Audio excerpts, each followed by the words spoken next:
I decided to write Drifting on a Headwind after extensively exploring the remote corners of the world. There were so many compelling stories, characters, and circumstances that I could not help but put them down on paper to remind myself of those adventures. Sadly, I had no strategy whatsoever. I was young, I was curious, and I was just interested in what the road ahead would bring to find. The lesson in that process was exactly that. Having no strategy put me in positions that I never could have anticipated.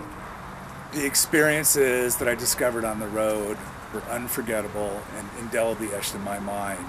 Recovering cannons from the sunken Caribbean Sea off of Belize, surviving the plane crash in Costa Rica, being lost at sea in Panama, navigating by an AM radio, finding myself lost in northern Thailand with Burmese drug lords burning the villages down as I arrived, getting arrested several times by the Khmer Rouge and surviving that circumstance, being caught as a lost pilgrim trying to recover my way to Thailand and realizing in the end the whole thing was a ruse.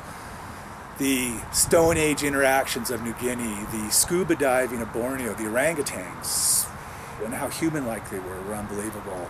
Surviving the dung huts of the Serengeti, and more particularly the animal attacks, but mostly being left at sea drifting for 24 hours. Fear is something conquered by either survivorship or intellect.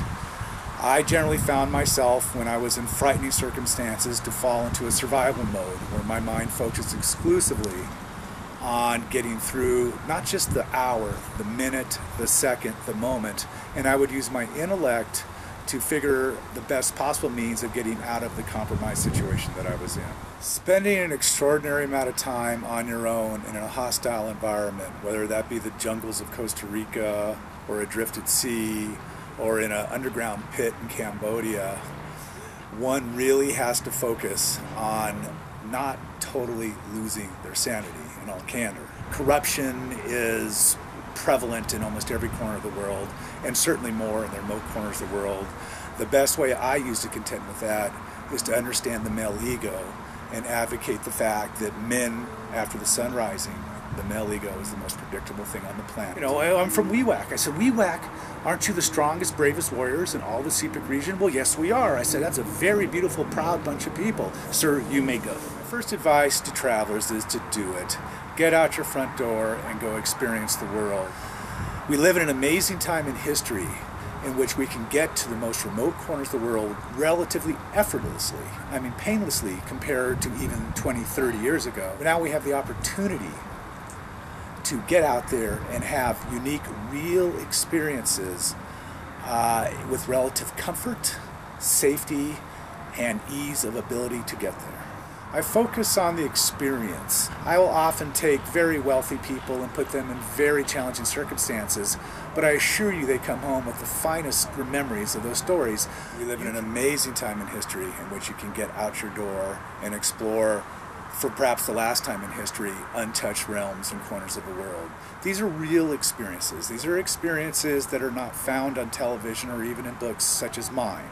These are experiences that crawl into your mind and never leave, and will leave you and will find you off and awake at 2 in the morning, still wondering what you saw and what you felt. Me personally, I'm still digesting a trip I took in India in 1982. The things you remember are the things you cannot forget. The number of extraordinary and challenging and rewarding experiences that I've encountered through exploring the remote corners of the world have left me quite perplexed as to where I belong or who I am. I often find myself lost in the mainstream, though I do contend with it daily. I often find very few people understand me or can share or appreciate what I've gone through, and frankly, I still have a tough time contending what I've experienced and what I've gone through. But I am what I am because of what I've experienced, and I'm very fortunate to have those experiences and to be who I am today.